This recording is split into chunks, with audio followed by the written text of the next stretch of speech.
Hi, I'm Lois. And I'm Stacey. You're listening to Whose Girl Are You?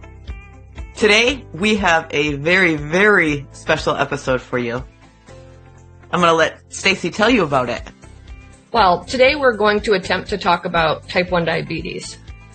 And because of that, it was pretty obvious who we should have on the podcast as part of the conversation and sort of a interview.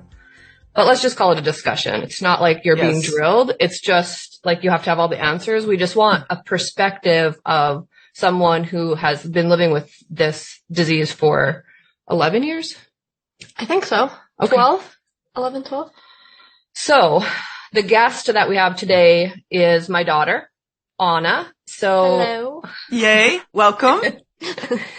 So we're just going to hear a little bit about both perspectives. As a person who got the disease as a child themselves, which is my daughter, and then me as a mom being on the other side of it, parenting a kid who is newly diagnosed with it. So it was a really interesting time of our lives, was it not? It was definitely hectic. Yeah. So the reason this subject came up is my nephew was just recently diagnosed with type 1 diabetes. He is 10 years old. How old were you, Anna, when you were diagnosed? I was 12. Okay. So very young as well. I knew you were young, but I didn't remember exactly. That was my guess, was like 12, 13, but I couldn't remember for sure. Yep. Do you still remember the date of your diagnosis? Yeah, 3/12/12. Yeah. Wow. Isn't that something? Right. You remember your birthday, you remember your kid's birthday, you remember your wedding anniversary, and you remember dates like that are like the death of, life-changing. Yeah. Yeah, the death of her pancreas. Yeah. And probably a little bit childhood, right? Did that make you a lot more, you had to grow up kind of quickly, I'm assuming. I'm totally making assumptions here, so if that's not true, let me know. I think honestly, the first year and even the date of diagnosis was harder for my parents than it was for me. Okay. I remember actually being happy that I felt so sick for so long. And so when they were like, hey, you have type 1, I was ecstatic to know like what was wrong with me and that there was medicine that they could give me to help me feel better. Oh, that's awesome. Yeah. And I don't think at that young of an age, it settled that like, oh, I'm going to have this for the rest of my life. So I was kind of like, yay, I'm better. You know, we know what's wrong. Do you remember explaining, so kind of what happened? I'm going to start with this and then kind of ask you questions as we go along to clarify, because it's really interesting. We haven't talked about this in a long time because it just becomes part of your life. And then that's part of your past, your history. So if I get some of the stuff wrong, just correct me. Okay. So what had happened was, because people always want to know, well, how did you know? That's always the first question. How did you know? I always ask people that when they get cancer as well. Well, how did you know there was something wrong? And I think part of it is our humanness of wanting to know. We want to make sure we don't have those symptoms. We don't have those things, you know, and if we do, maybe we'll catch them quicker because someone else has told us what we're to be looking for. Just for history's sake, I have no type 1 diabetes in my side of the family or my husband's side of the family. Okay. Good to know. I'm so special. Very special. One of a kind in so many ways. So the turn of events that had happened is we had lived in the South, then we had moved up to New Hampshire. So, you know, when your child is a female, she's just hitting those years of going into puberty. You've just moved her to a different state where they have no friends. The climate is definitely a lot different. I thought she was acting out and being whatever, like just wanting to be all emo and lay in bed all the time and just not want to get involved and being difficult because all these changes were done to her without any, she had no say in it, right? Because she was 12. She was actually 11 when we moved up here. So, I kept thinking, this is hormones. This is my first kid too, my oldest. So I don't know what it's like besides going through it myself many years before. I just thought, wow, they're not kidding. When your daughter starts going through this, like it is hell. It was hell. Yeah. My sister-in-law even said at the time that she didn't even want to come over to my house anymore because my daughter was so awful. And I thought, wow, So I was starting to go through it too, where I was like, is there something more to this? Am I doing this whole parenting thing wrong? I had all of these things swirling in my head. Mm-hmm. One of my friends had come to visit from, I don't even know where she was living at the time, but anyway, her and her mother had come to visit, and the kids were running around playing outside, and the mother made a comment to me, wow, your daughter is very skinny. Mm-hmm. And I said, yeah, well, all three of my kids have been higher than average for height, lower than average for weight. And when I talk lower than average, 10th percentile type of thing. Tall and skinny kids, that's just what my husband and I spawn. Mm-hmm. So I just said she's always been skinny. And when you're living with someone, you don't necessarily know, like my husband and I haven't really noticed as we've gotten chubby together. Same thing, right? Right. You don't really notice when you're living with someone that they're slowly fading because you see them every day. So this person hadn't seen my daughter in a while, and then all of a sudden saw her and thought something's going on here. Mm-hmm. She said, do you have any type 1 diabetes in your family? And I said, no. She said, do you think she could be diabetic? And I said, no. Blew it off. Well, they leave. I go to bed. The next morning, first thing I wake up, the first thing on my brain is, well, what is type 1 diabetes anyway? Mm-hmm. So I Google it. I write down all the symptoms on a sticky note. I call the doctor. I make an appointment, say my kid's sick. I think she's a type 1 diabetic. Mm-hmm. Actually, no, I didn't tell them that. I said, my kid is very sick. She needs to be seen today. I didn't tell them what it was. It was like there was something in me that didn't want to tell the doctor that I think she had type 1 diabetes. Mm-hmm. I wait for her to get up. I hand her the sticky note. She takes a look at it. I said, which symptoms of these do you have? And I was like, every single one. Mm-hmm. Do you remember what the list was? Yeah, it was frequent urination, irritability, excessive thirst. Mm-hmm. I can't remember exactly. Excessive hunger. Yeah, excessive hunger. Weight loss. Weight loss, yep. I remember too when they brought me into the doctors when we got there. I was 63 pounds. Oh.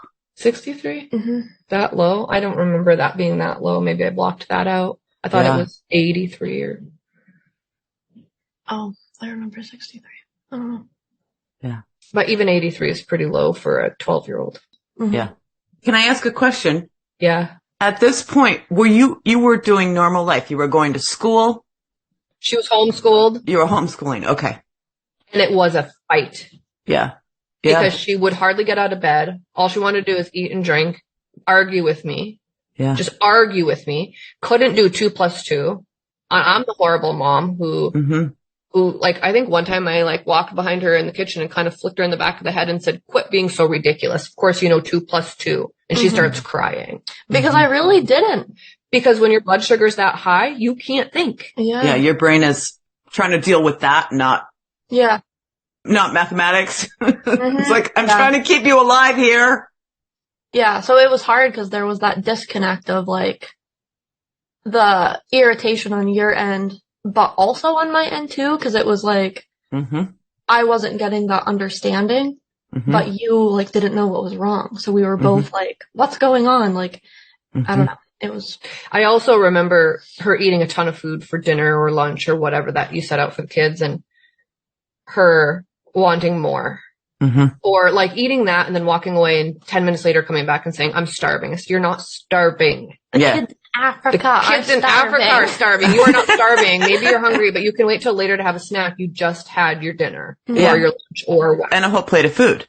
And a whole glass of juice or milk or whatever it was. Well, the fact of the matter is when someone is undiagnosed type 1 diabetes and they're that advanced as what she was starving. Her body was consuming its own muscle at this point. Yeah. That's how far advanced she was. Because my body didn't have the insulin to be able to break down the carbs. So essentially everything that I was eating was just going in and out. I wasn't getting any of the nutrients from anything. Right. Your cells couldn't absorb anything. So your body is saying, I need more food because it's trying to feed itself. Yeah. The excessive urination also progressed to like wetting the bed too. Obviously, I was potty trained and I was putting trash bags. Yeah. Like I was sleeping on top of trash bags so that way I could just kind of like pick it up and dispose it, and then I'd have 3 because usually it would happen like 2 to 3 times. And she didn't tell me that was happening. Because I was embarrassed. Right. Of course. Because I'm 12, right? Yeah. Yeah, so you have to think like, I was just like, what in the world, like what is going on with me? So I just came up with a solution myself. Yeah, exactly. You're so smart. Yeah.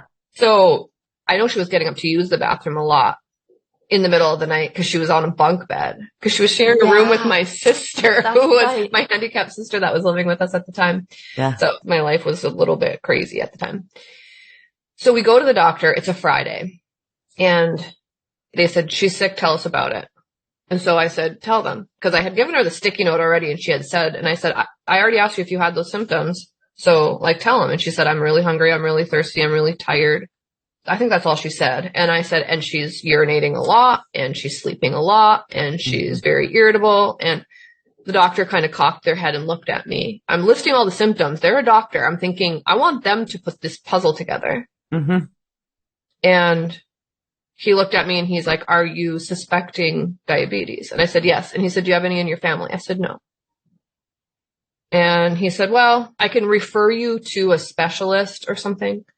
And I said, no, I don't want to be referred to a specialist right now. I said, I want you to do a finger stick test on her. And he said, that's not a diagnostic tool, like a glucose meter. And I said, will you humor me? It's Friday. I cannot live through the weekend. Now that I think that this is what it is, I cannot live through the weekend without doing something about this or finding out some answers. So he said, fine. So he calls the nurse in. She does the glucose test and it reads error. I remember what the number is, but we didn't get that until later. So it says error, which means, I said, what does that mean? And he said, he pulled me out of the room. He said, you're going to be fine. I need to talk to your mom. He pulled me out of the room and he said, glucose meters will not read anything past 500. Anyone that's past 500 definitely has diabetes.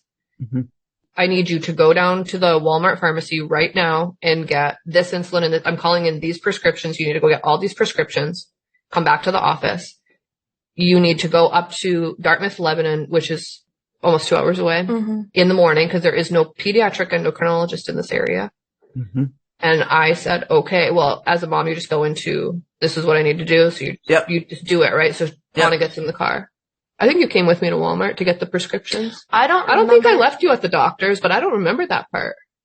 Yeah, I don't remember. I remember getting the first shot of insulin. Okay. So I go get all the stuff. They actually end up keeping the office open late. So it's just him and a nurse. They close up the rest of the office because we're hitting closing hours on Friday.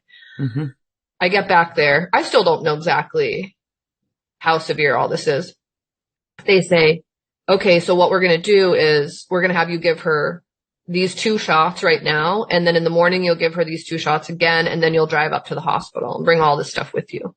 And I looked at them and said, I'm not giving her a shot. And he said, yeah, actually you are. So I said, fine, here's the deal. I'll give this one and she has to give the second one herself. I remember because there was a short-term one and a long-term one. Yeah. So I was on pens at that time. Yeah, pen needles. So he shows us how to do it. I poke her, give her that first one, give her the second one. She's crying. She doesn't want to do it. She does it. We go home. She goes to sleep, whatever. In the morning, she gets the other shots, put her in the car, and I drive up there. In the meantime, when I was at the doctor's office, actually, and they called for, they said, we have to go to the hospital and get labs done, though. That's what Dartmouth wanted. So we went and got labs, and then we had to call it in to Dartmouth and say like what the results were. So we go into the lab at the hospital, get that done, wait for it. They come back and they say her number is, do you remember it? Yeah, 890. 890 was her blood sugar. Oh my word. That's insane. For anyone that doesn't know, an average blood sugar is 80 to 100. Yeah. And really healthy, you're going to be just about at 80 all the time. And the machine maxes out at 500, you said. Right. Oh my word. Because people can't live sustained at blood sugars really high. So I call it to Dartmouth and they say, I'm talking to the head of endocrinology, like the big wig guy at that hospital.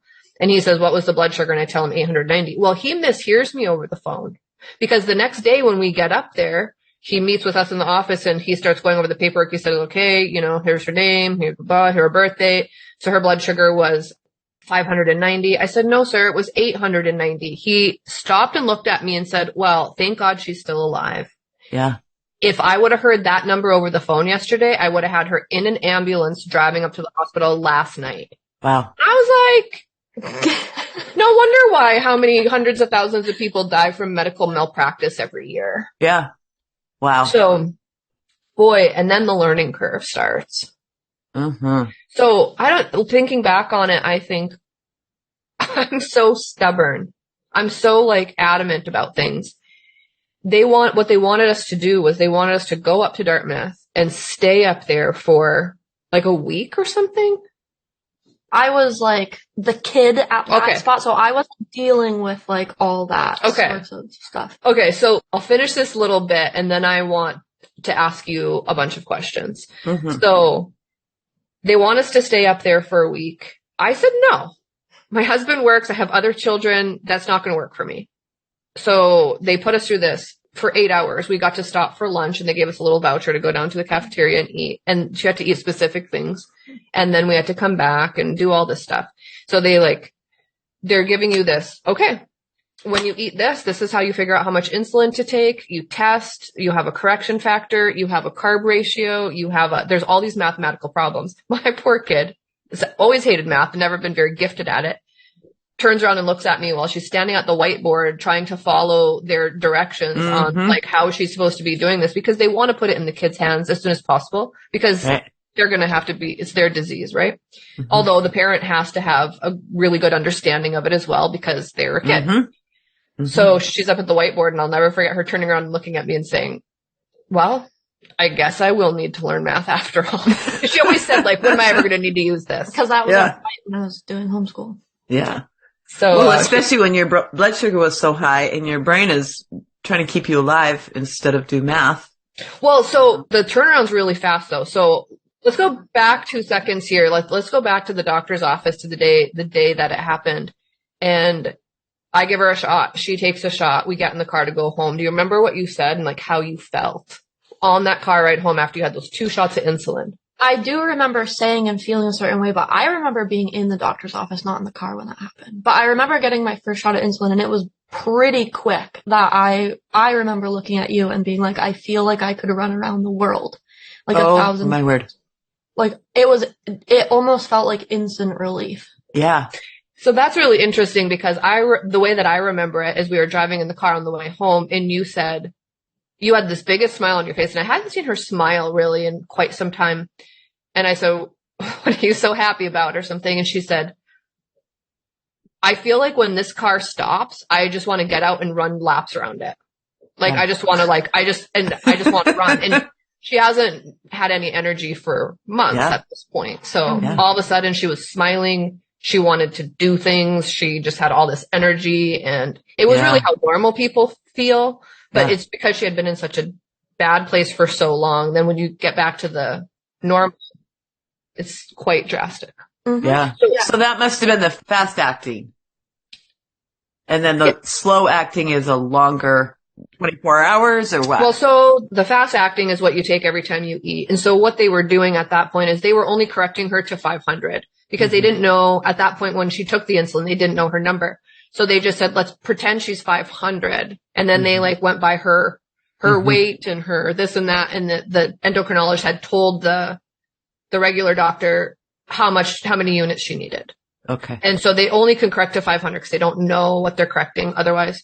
Yeah. And so they hadn't even brought her all the way down to a normal blood sugar, but they had brought her down to a livable blood sugar. Yeah.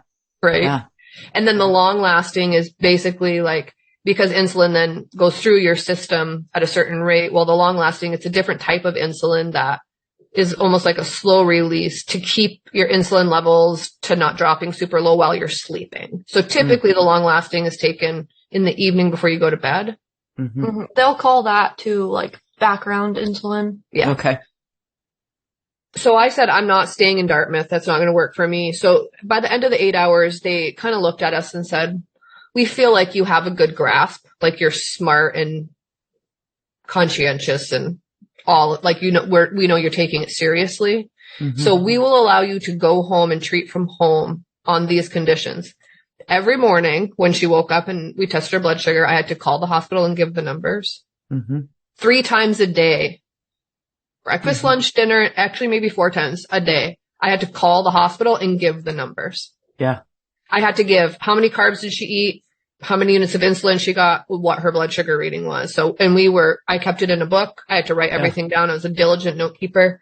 So she was learning how to do it as well, but just leaving the hard work up to me, right? So I was calling that in and they were saying, okay, she's doing good. But she was going up there. We did that for, I think, 2 weeks. And then they said, okay, we feel like you're good. And at that point is when I had my breakdown and started to panic. Yeah. Because they basically were like, you're good. You can figure it out from here. Yeah. And I thought, no, I can't. No, I can't. Yeah. And I had a breakdown because I had also done a bunch of research by this point. Yeah. And I had done a lot of crying by this point. See, this is where a kid's perspective is totally different because she's not researching things like a typical type 1 diabetic lives 10 years less than the average person. Yeah. Type 1 diabetic has a harder time being pregnant and delivering babies. Like a type 1 diabetic has all these predispositions to having all this other horrible stuff happen if they don't take care of it. Yeah. If you manage it well, you can forego most of these things. Right. But then it falls on me like, well, I have to make sure this is managed well or all these super horrible things are going to happen. So I'm sitting in that spot. And then I want to hear from Anna, for one, is that all a revelation to you? Or do you feel like you knew that's... I feel like when I got married at 19 and moved out and I didn't have you there to like do all that stuff, I'm making the phone calls now and like ordering whatever. That's when I looked back in time and was like, Mom did all this. Like, wow. Yeah. Especially in the beginning too, because I was going into it already having the knowledge, already having you to go to ask me questions. And in a sense, like you are doing it by yourself. Because it's different than being able to go to someone personally. Right. And then the insurance. Don't even get me started on insurance. Yeah. I fought. If anyone is an advocate for someone to the insurance company, I advocated for my daughter hardcore. Mm-hmm. I can't even count how many hours of my life I've spent on the phone in the last decade trying to figure out what loophole I had to use and what amount of paperwork I had to file with the appropriate people with the perfect language in order to get that insurance to give me the stamp to pass it on to the next person to, I truly believe like you'll just never understand that until you go through it. Yeah. How bad it is dealing with insurance. Yeah. I got to a point this year actually where my insurance changed, and so I'm trying to, same thing that she was saying, go through the loopholes of like getting everything covered and all that sort of stuff. Yeah. And I finally got to a point where I made an appointment with my endocrinologist and I said, hey, I need you to order me backup supplies. So right now I'm on a pump and a Dexcom. Explain what those are. Yes, I was just going to say, and you tell us. The insulin pump is basically just making it easier because you're not manually injecting. Okay. It's something that stays in you. So mine has a tube. Mm-hmm. Doesn't stay in you forever. No, I change it every 3 days. So I guess that is poking yourself. But even with the technology that they have nowadays, it's put into this. How would you explain it? It's kind of like a holder. It's a port? Is it a port? Yeah, but it like shoots it into you. So you're not holding a needle and stabbing yourself. Essentially, you're just pressing a button. Yeah. So it basically what it is it's for people that know medical stuff. It does look like a little tiny port about the size of a nickel, maybe quarter nickel. I haven't looked at it in a while.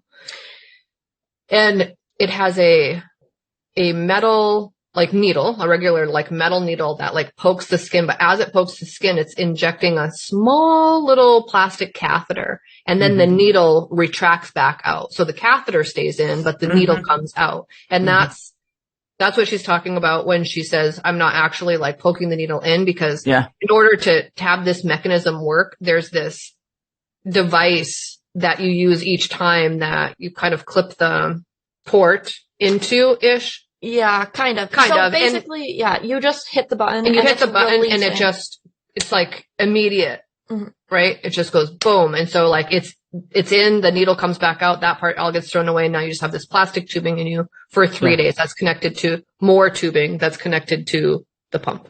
Yeah. So it sounds still like a significant thing to do, but unless you've poked yourself manually with a needle, pressing a button is significantly easier to get through that brain barrier of like, you are not supposed to stab yourself. You really have to like overcome that in order to be able to do it. So anyway, pressing a button is a lot easier. So then that device. That's for insulin. That's for insulin. Yep. That's the insulin pump. And so then the insulin pump communicates with my Dexcom via Bluetooth. And the Dexcom stays in my arm for 10 days, so I switch that one every 10, and it tests my blood sugar every 5 minutes, just automatically through the... Okay. With that. That one's not a catheter, is it? That one looks more like a piece of wire. It's the same. So it does kind of look like a wire, but it's still like a plastic tubing, but it's so microscopic that it's testing the interstitial blood sugar every 5 minutes, and then via Bluetooth, it's Bluetoothing that information to the insulin pump. Right. And it just displays on the screen. This is also a funny little, like, when I was younger and I got diagnosed, and she's the one doing all this research. So even you got me on the pump and the Dexcom before I moved out. So when she first did, because she was 12, we got her on the Omnipod, which is a tubeless system. And it worked brilliantly for a long time. But then... Okay, hold on. It's a tubeless system. It's a pump? Tubeless pump. Okay. Yeah, it's a tubeless pump. Before we move on, how long were you doing manually shots before you got on a pump system? I think that was only a year. It was a year, and they made it at her endocrinologist. It was mandatory that they do manual injections and manual finger sticks for 1 year. Okay. So that way, if Actually, you're wearing... was it mandatory finger sticks? Yeah. Yep. Because then if something fails... Yeah, your Bluetooth fails. And you have to go back. Yeah, you need to know how to do it manually. But the thing is that's funny about it is then after being on the pump for a number of years, it did fail. It failed multiple times. We couldn't get it to work. And the Omnipod? The Omnipod. Okay. And I finally ended up saying, this is garbage because, and I think it works still great for a lot of people, and maybe they've even figured out their technology on it, but any of the insulin pumps have, so there's a part in the pump that has a cartridge that's where you put your insulin. So the Omnipod had like a little place where you stuck the needle in and you put 100 units or whatever it was that it held, that you would, however many units you kind of figured you were going to need for the 3 days before you put a new one on. Well, we were putting this 100 units of insulin in, and then she'd put the pump on, and then it would be pump failure. And you can't get that insulin out and put it in a new pump. It's a really bad system. So you're throwing it away. So you're just throwing insulin into the wind, and it's pretty precious. Yeah. And then we had the thing that sent me over the edge with that thing is, we were in Michigan at the time. We had plenty of pump supplies because I was like, factor in failures and whatever. Yeah. But she had so many failures up there that we were going to run out of pumps. Yeah. And I had to call the company and have them air shipped, and I'm trying to file claims because then they're not wanting to give them to me because you only get this much of a supply, because insurance companies, they're like, right, 3 a day, you only get 10 a month. Like, why are you now needing all of a sudden 15, 20 a month? Well, because they're failing. Well, prove that they're failing. Send in the bad ones. There's a whole, I finally just said, I've got to move away from this system. This is not working for me anymore. It worked brilliantly for years, and then I don't know if something changed with manufacturers or something. And this is just the life of a diabetic. Maybe this is the life of any chronic medical chronic illness. Any chronic medical illness, though, probably has their specifics. Yeah, friends of yours that have infusions. Like maybe the infusion works great, and then all of a sudden it doesn't. And now you're figuring out. That's what I mean by like dealing with the insurance. I don't think that people understand until they do it. So 2 of my best friends, one of them has AS and one of them has UC. Not diabetes related, but chronic illness. And so they those are my people, and you obviously, who understand, like, I can go to and just like cry and complain about how it's so frustrating. Like, I don't want to use this stuff. I don't want to have this stuff, but I need it and I can't afford it. So I need you to help me. And like, it's just a reality of they don't care. They don't care. You have to be an advocate for yourself. Yeah. Mm-hmm. Yeah. Okay, I have a question. What is AS and what is UC? UC is ulcerative colitis. So it's kind of like Crohn's. It's just stomach stuff. And then AS is, oh boy, ankylosing spondylitis. Oh yeah. Okay. My son Yep. has that, actually. Really? Yes. No way. Okay. Mm-hmm. So it's one of my really good friends deals. And my brother-in-law. Okay. Yeah. So my friend's on Humira. Yep. So are my family members. Yep. Yeah. That was life-changing for them. Mm-hmm. Mm-hmm. My son was 24 or something when he was, I'm like super bad with ages, when he was losing weight and he was skinny and he was not working. His hit him mostly in the knees, hips, knees, and ankles. Yeah. Hers is a hip, pretty much primarily hip. Yeah. And he pours concrete, right? Yeah. That's So hard. he's sitting on the couch for like months and they couldn't figure it out. They didn't know what it was. Took forever to get a diagnosis. Yeah. That's the thing too, even with the doctors, you saying that I needed to go to the appointment and have them piece it together to make sure. Yes. They were going to send me home for the weekend. Yeah. They were going to literally say, go home for the weekend and see a specialist on Monday. Yeah. Right. Yeah. So it's kind of the same thing when you're dealing even with something like AS and you're saying something is wrong, something is not right, I need help. And they do these tests and then they're like, nope, everything looks good. Well, then explain why I can't walk. Like something is wrong. Mm-hmm. Yeah, no, it's brutal. That's it exactly. And then these people with chronic illnesses that are not curable, that aren't going to go away. Right. There's nothing you can do about, so they need certain things to survive. Then the insurance company makes them have the right paperwork to prove every year that they in fact still need these things. Yes. Yes. And am I still alive? Then I still need these things. and we want to be like, it'd be great if we could say, we don't need this anymore. We're good. Yeah. We figured out a cure or something. Yeah. That's just not the reality of it. We just laugh about it now. I try to just, still have my chronic illness. That's literally diagnosed, told never going to go away, but here's the paperwork. No. Do you remember when you first got diagnosed, all the people that told you the cures? Oh, I still get that. I still do. I started going, I'll take that into consideration. Thank you. Yeah. If I eat cinnamon, if I exercise, if I stop eating eggs, if I learn to walk on my hands, then surely my fingers will come back to life. Oh, is that crazy? But you know what? So many people, here's a question. Are they doing it out of care? Like, we want to help you? It's not malicious. Yeah. That's what I feel like too. Yeah, that's why I just learned, because before though, it's this weird, coming to terms with the diagnosis, right? So when I'm in that battle and then someone is like, eat cinnamon. I feel irritated by that. Oh, yes. Yes, that's very understandable. But now that I, have come to terms with it and I am okay with it. Yeah.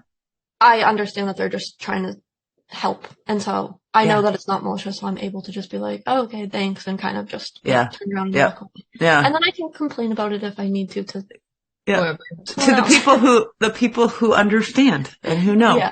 Yeah. Right. But no, I don't get angry anymore when someone says something like that. So what was that like for you? From diagnosis to coming to terms? What was that process like? And how long did it take?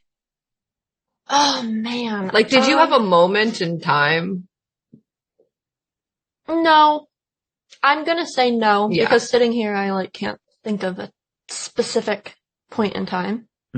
It just was kind of gradual. What are you gonna do? You know, if this is forever, I don't want to just live angry forever. That's not the way to be.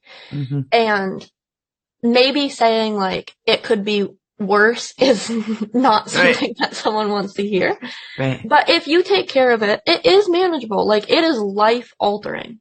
Yeah. For sure. But it's manageable. Yeah. And it's reality. Yeah. So I don't know. Just walking in anger, I guess, isn't it's not gonna change it. So. Yeah. It's not gonna help. Yeah. So you went from I want to run around the world because I have so much energy. that's physically, then emotionally, what was it like? You said you were like, irritable and your brain wasn't working. You couldn't do the math because you couldn't think because your blood sugar was so high. Was there an emotional point where either you came to terms with it or you went through, like, what was the process from sitting in the doctor's office diagnosis to where you're okay with it? I remember sitting at the doctor's office and even at the hospital and whatever, and I felt happy. Like I had said, I think in the beginning, I knew what was going on. They could give me this medicine that helped me feel better. In the time before diagnosis, when everyone was saying like I was so horrible, I was so horrible. Like I stand by you guys saying that. But the thing was, in my brain at that time, I could see it. I could see myself acting that way. And I wanted so bad to stop. Yeah. But it was almost like no control, like irritability from high blood sugars. You have to. You want to know what I describe it as? Yeah. I don't know. Do I? Someone with a really high blood sugar is like arguing with an angry drunk. Yeah, you've told me that before. Yeah.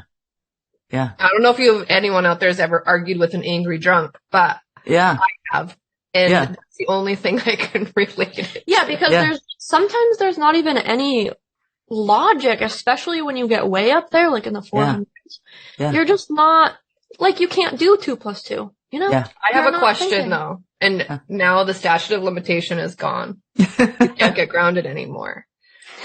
Did you, or did you not, use your diabetes as a reason to me sometimes to act horrible or to like get away with something? Just to me. I know, like, I don't think you did this in general to like get out of school or something like that, but did you use it a little bit to manipulate me during your early teenage years? Like blaming your horrible behavior on a blood sugar when it in fact was not a blood sugar. No, I think, like, honestly, no. I mean, at 12, I don't know. I wouldn't put it past me. but I know, like, that was thrown around a lot too. Like, I'm in a spunky mood and we're arguing and you're like, what's your blood sugar? Yeah. And sometimes it would be like 80. And I'd be like, oh shoot, I just am in a spunky mood and we are arguing and I do need to tone it down. But in those times, I would like hope for a high blood sugar. So is that what you're talking about? Yes. But I don't. Because I had the hardest time trying to figure out how to discipline you or when to discipline you. Because if a person, in fact, doesn't have control of themselves when they have a high blood sugar, then do you discipline their bad behavior or their talking back if their blood sugar's high? Right.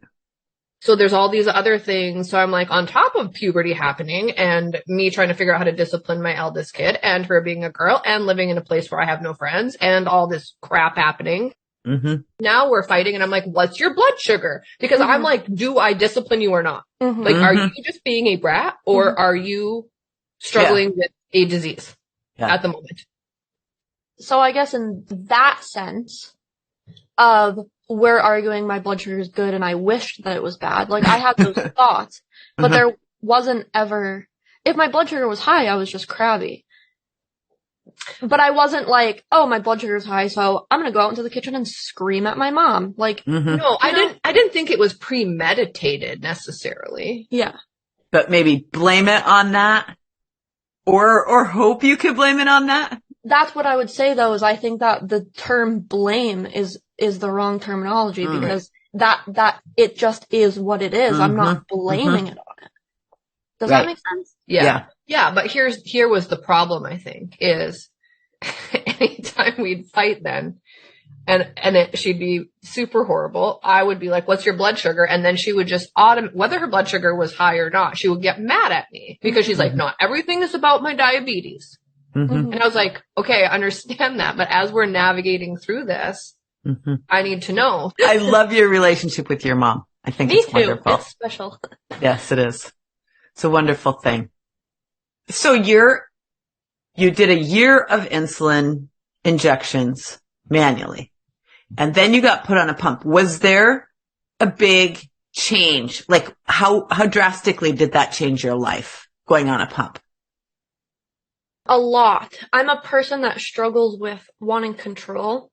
Mm-hmm. And so looking back, a pump actually gives you more control, but because of that change of going from one thing to the next, Mm-hmm. it was hard for me to accept that.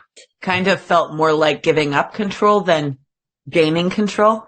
Yeah, because it's hard because a lot of diabetics I've talked to, we all have different experiences, right? So like, I think that being on a pump gives me more control because it's linked to the CGM. Yeah. So I'm able to see my blood sugars every 5 minutes.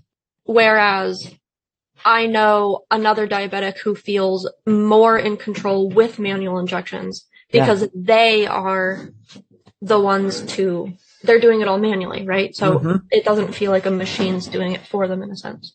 Right. Right. So some of the insulin pumps or Dexcoms, maybe it's the CGM. So CGM is a continuous glucose monitor. Mm-hmm. You can have them send the data to multiple locations. So she could she could have it sent to her phone, my phone, her husband's phone. And I remember when I found that out, how excited I was. And the minute I mentioned it to her, she was like, yeah, that's not happening. That's not happening. And I was like, that would make me feel so much better, because then if you were being naughty or whatever, I could just look at my phone and be like, yeah, it's appropriate to discipline now, or it's not. But she just didn't want me to be in her business so much, because she is a lot like me in the fact that she's kind of fiercely independent. Right. I felt so micromanaged at that point in time. Yeah. So obviously now sitting here, a mom, 23. Yeah. I get it. Like, I completely get where you were coming from in those times. Uh-huh. But at that specific point. Yeah. What did you feel micromanaged over? Controlling my blood sugars. You didn't want me to like leave the house because you wanted me in your sight. So like sleepovers were cut off. Just a lot of that kind of stuff. Okay, in my defense. But I just defended you. I just said that I get where you're coming from. Okay, well, now she's a mom. I'm not defensive, but I wanted her to have all the sleepovers and do all the things. And even when she turned 16 to drive a car and all of that, I just wanted her to do it smartly. And so it was kind of like, some of the discipline was, if you will not test your blood sugar and take your insulin and like manage this and count your carbs and all the things you need to do, if you won't do this and I am having to force it, then you must stay by my side. If you can prove to me that you are willing to take care of this on your own, which I know you can, then you will gain freedom. But I think that is pretty typical of raising any teenager. You know, if you can prove that you're going to come home on curfew or whatever, maybe you can start staying out later. Or So again, as a mom now, and I have, how old is he? He's almost 1.5. We're in that toddler, I'm going to scream and throw a fit because I want. Yeah. I don't know. That's the problem. I don't know what he wants. Yeah. So one of the things that we didn't touch on is early on, and probably for the first, I don't know how long would you say, we were weighing and measuring food.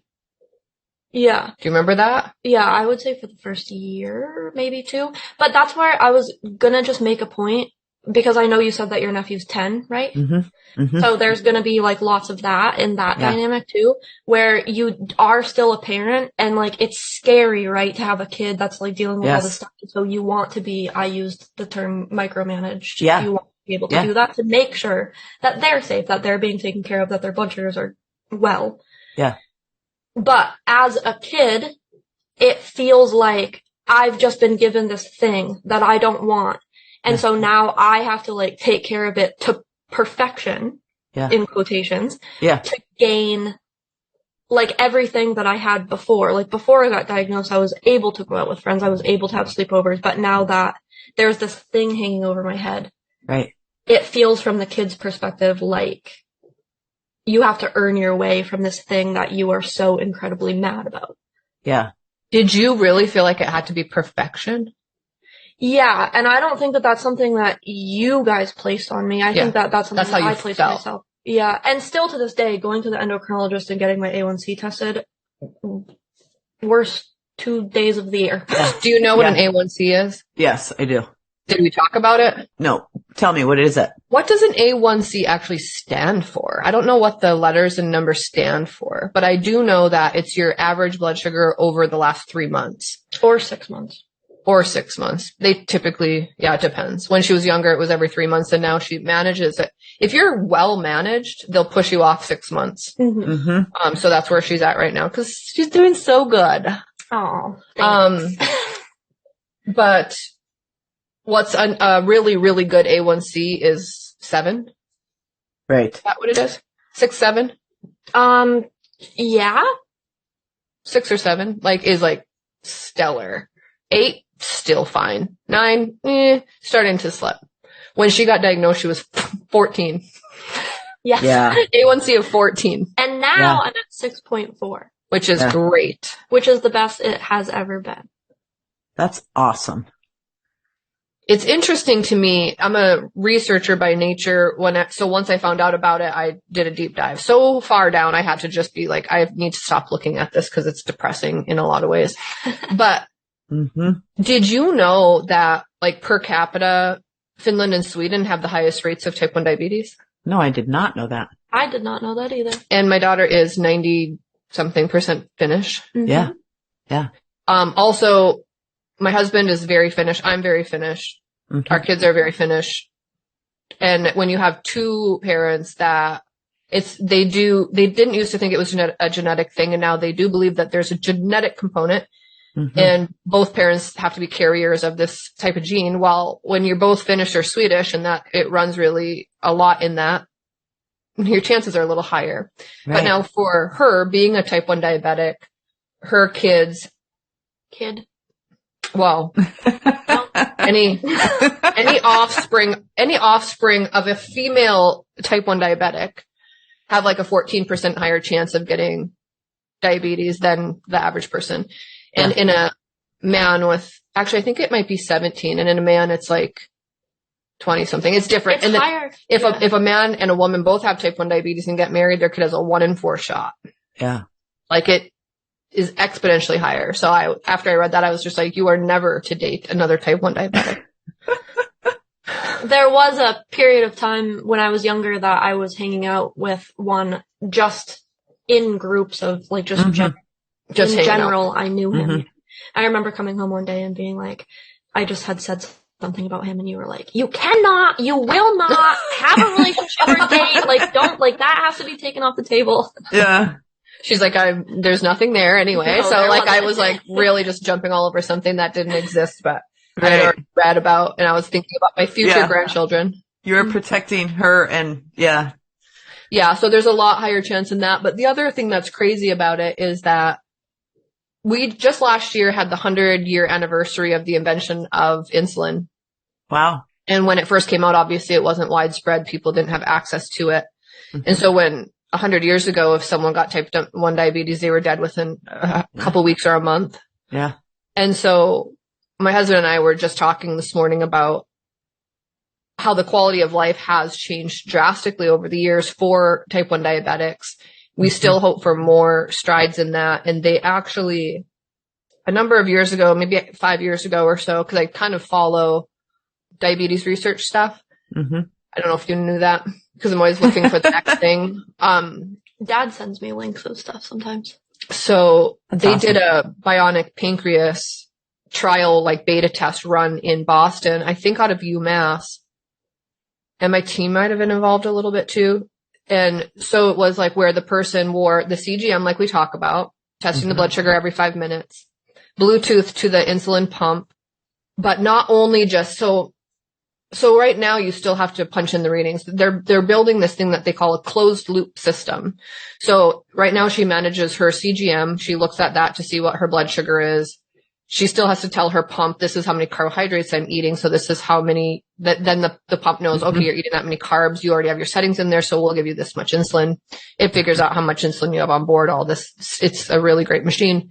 This new one though, you don't even count your carbohydrates. It's a closed loop system. So can you picture this? You walk into a restaurant, you sit down, you order whatever you want. You don't even consider the carbohydrates that are in the food. You just eat the food.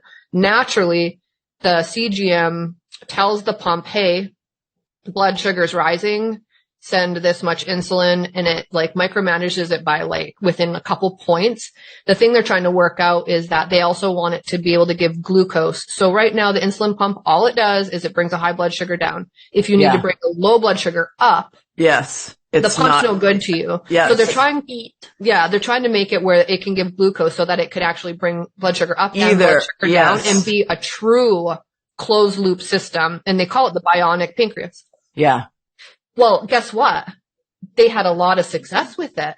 And when the people, these poor type 1 diabetics who got to run around Boston for 2 weeks with a bionic pancreas, they started just living life. They were like, baby, like this is how the other half lives. And then they had to give them back. Like that was really, really hard for them. Yeah. And now this was over 5 years ago. It still hasn't been passed through the FDA because they have and by all means they should have very strict guidelines because insulin delivery systems are literally life and death.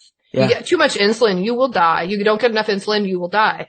Yeah. So it really is a life or death thing. So it's funny that we can laugh about it now 10 years later and it isn't the focus of our lives anymore. It's this like little background noise that's happening. But for the first couple of years, it was everything. It was everything. Well, the first year, manual injections.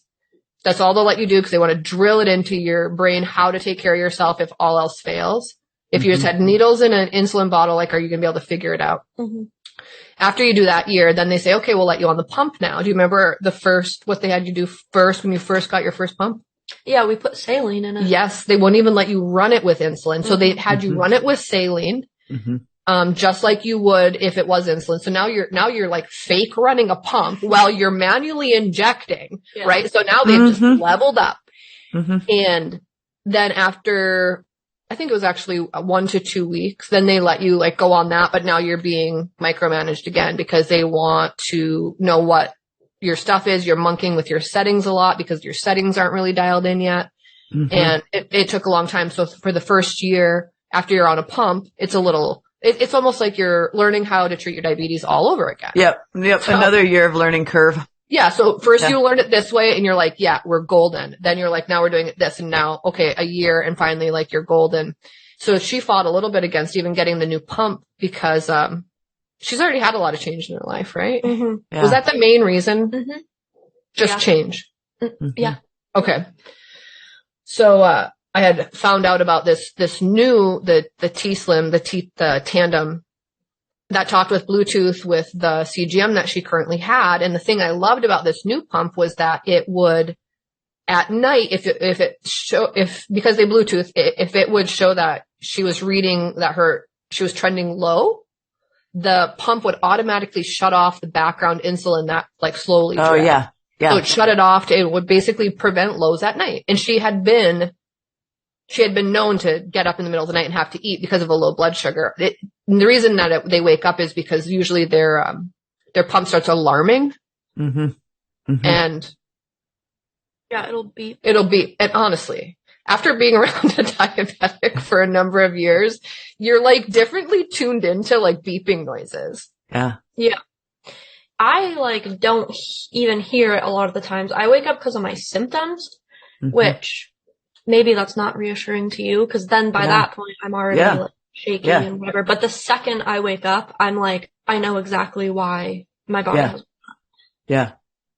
But also like high blood sugar is like an argumentative, angry drunk. A low blood sugar is like the fun drunk who only had a couple drinks and she's kind of like super happy and a little loopy and funny. Like that's a low blood sugar. Do you remember like getting up in the middle of the night and putting a specific something in the microwave? Yeah, I do remember that. You have to take into consideration too that I talk to some diabetics and it's flip-flopped.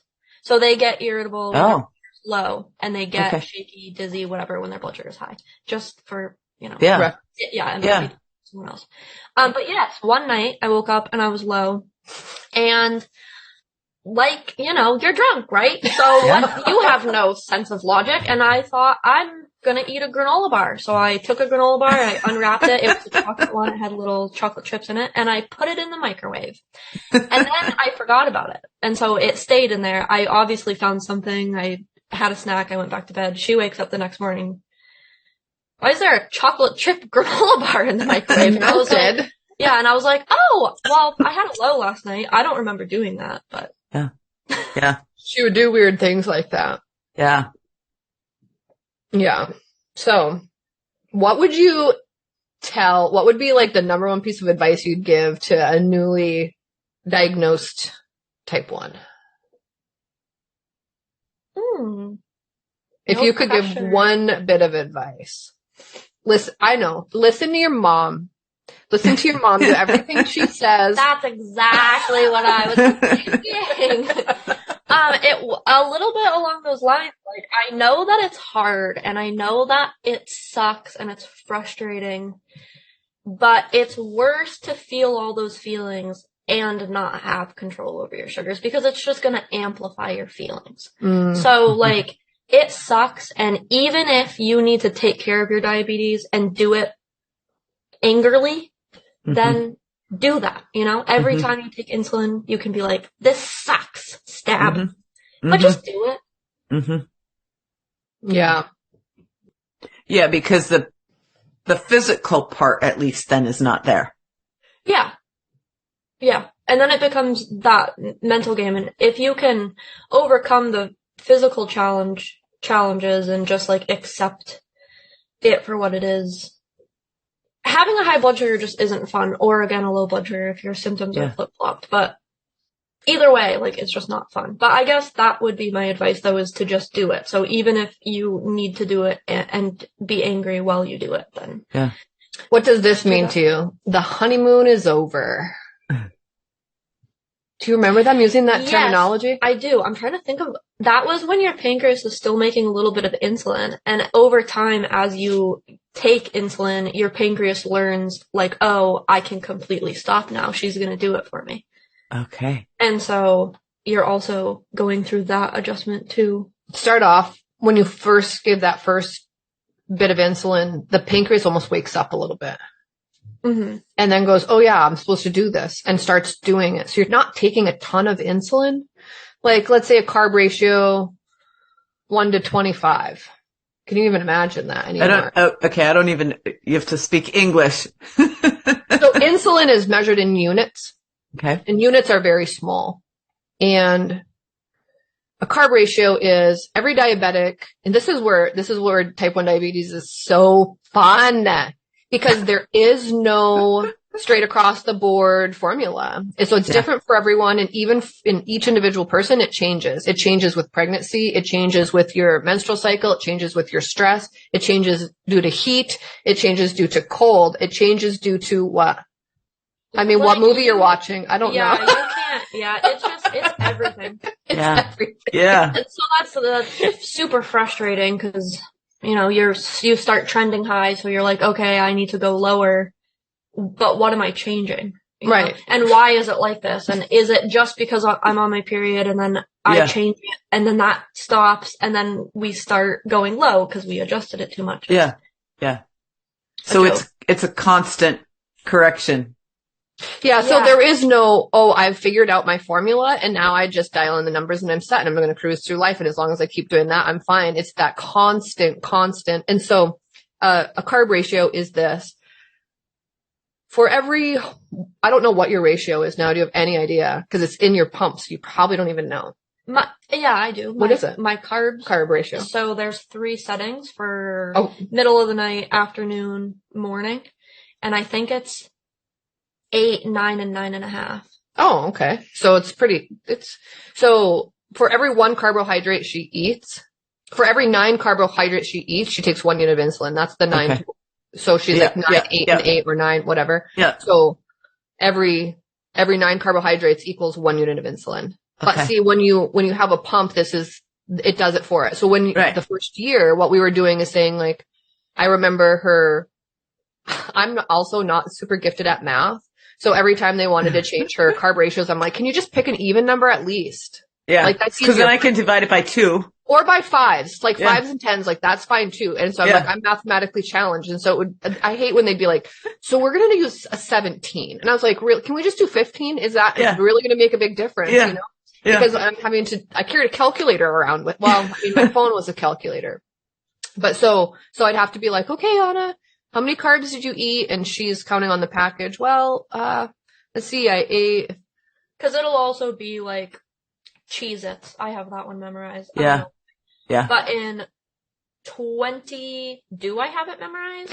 20 something, I think it's 27 Cheez-Its is 22 carbs. Yeah. So when you're a noob, I guess, for lack of better terms, you're going to be like 1 Cheez-It, 2 Cheez-It. Now I'm just kind of like, that looks like 27. Yeah. Well, and then you find out in your own home, you have certain bowls or cups or whatever that you kind of are like, you know what, you measure them out and then you realize, if I just go the cup to here or the bowl to here, that's... Yeah, that's kind of what I mean by like, it looks like 27. You just, I don't know, it's weird. You just do it enough that it...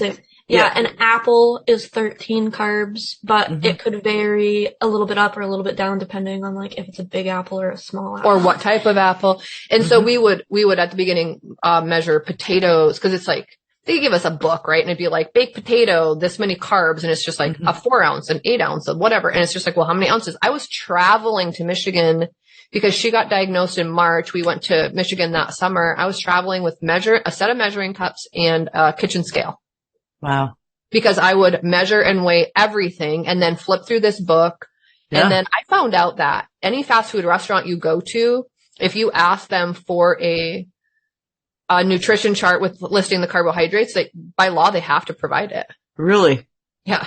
Wow. So like you can go through McDonald's drive-through, and so on theirs, it used to be the little things that went on the tray. On the back of those is all that information. So they would just give us one of those. Well, eventually, you know, kids eat the same stuff anyway. So eventually you just know what they are. And now we still play this game when we're out and about and I've gone through a drive-through somewhere or whatever, and I can see the look. There's this look that she gets when she's mentally counting. Because I'm not good at math either, so it takes a lot of concentration. We don't have the book anymore. So she's we're not looking weighing off into the distance, doing math. Yeah, we're not weighing and measuring anymore or anything like that. And so I've had enough kind of training on that too, that I'll be like, hang on a second. And then I'll be like, okay, I'm ready. Like I have my number in my head. And of like how many carbohydrates I think she's eating. Yeah. And then she says the number, and then I tell her my real number. We're usually within a few points of each other. There's a rare occasion where we're completely different sides, and I'm like, hang on a second, I need to Google this. So I'm still a little bit micromanagey. But it doesn't feel that way anymore now, because it's turned into like a game, you know? Yeah. Like how close can you get? So I realized that this is pretty common in other diabetics as well, because I just recently was in South Carolina and I was sitting having lunch, and there was a young lady sitting next to me who was 15, and I didn't even clue in that she had diabetes until I saw her it wasn't like, I don't know I think she had an Omnipod. Did she? She wore a CGM. I know she did. But anyway, she put something on the table that like indicated to me she's a type 1 diabetic. I just knew it. I don't know what device exactly it was, but I could tell. And then I like looked at her and she had that same look. Yeah. And I said, ooh, are we doing carb counting? And she was like, yeah. And she got a big smile, and I was just like, okay, hang on. And I was like, how many naan did you have? And she's like, 5. And I got up and like grabbed the package, and I was like, ooh, 5 is the serving size. And she's like, yay, me. Because diabetics always love to when they, serving sizes makes it easy. It's less math, right? Yeah. So it was kind of funny. And her mom was sitting there, and her mom's like, did you help your kid count carbs? And I was like, I still do. Yeah. Maybe it's just me. Cause she's like, I don't at all. And I'm like, well, she looks like she's got it under control anyway. You're not really, that's why it doesn't feel like I'm being micromanaged anymore. Cause you're not helping me. Like I'm doing it, but it's a challenge. Oh, let me, Yeah. It's like a game. Like, can I guess? Yeah. Or can I figure it out? I also do want to be helpful. Like, you know, because there's a lot of things you can't count. But if there's anything that's from a package, by all means, I am going to let that diabetic know what that package says to help them with their little mental game they're playing. Right. And because they have too many variables otherwise. And, I can only slightly imagine what the real struggle is like, because I don't have to think about it. I've never had to think about it every moment of every day. Although at the beginning, I couldn't even sleep. I would get up and check on her multiple times because I was like, she's going to die. She's going to die. Like she's going to die. I had a friend, actually, Sue, who she had a daughter who had been diagnosed when she was 7. Yeah. And so she was the sister-in-law of my sister-in-law. Right. So I got her number and I would call her because she was on the West Coast. I was on the East Coast. So I could be panicking at 2 a.m. and call her. She'd still be up. And she'd kind of talk me off a ledge a little bit. And she kept reminding me, as a mom of a diabetic, my biggest piece of advice would be this. It's not always going to be the primary thing in your life. Things will get easier. Things will get better. They will never go back to the same. But when you're full on in it at the beginning, you feel like life as you knew it is over. And to some degree, that's true. But it doesn't stay at that stress level. It doesn't stay at that, like, my whole life is about this now. Yeah. It does eventually slowly over time fades into the background. And there's moments that rise up that thing. Oh, I have a different challenge than most people. Like when she started driving, I'm like, do you have glucose tabs in the glove box? Are you going to test your blood sugar every time before you get behind the wheel? You know, how are you going to deal with it if whatever? And then I'd get so mad when she called me with a low blood sugar and have nothing in the car. I'm like, that is horrible preparedness. So, I can tell you what, I always have fruit snacks on my person at all times. Yeah. Okay. Maybe we should have done this at the beginning, but what is type 1 diabetes? When your pancreas does not produce insulin. Okay. Or a sufficient amount of insulin. And so then you don't have that to break down to get the nutrients from the food. Okay. It's also an autoimmune disease that has a genetic component. It's not caused by something you ate or didn't eat, something you did or didn't do. There's nothing the person did to get it. It's just, unfortunately, it just happens. There's some research out there that says there's a higher chance if the genes are there, then there's got to also be a trigger. So some people might have the genes that never get triggered. Other people have the genes and they do get triggered. And some of the triggers are cold environments, lack of vitamin D, which also is linked to cold environments, right? Because it's a lack of sunshine. Having a virus that triggers it. A lot of people have been noted to have been really sick with some sort of virus, undiagnosable virus. And then within weeks or months of that kind of never getting better and then developing this. So here's some silly questions that people ask all the time. I'm going to ask Anna. So are you allowed to eat sugar? Nope. I just am not allowed to eat food, as a matter of fact.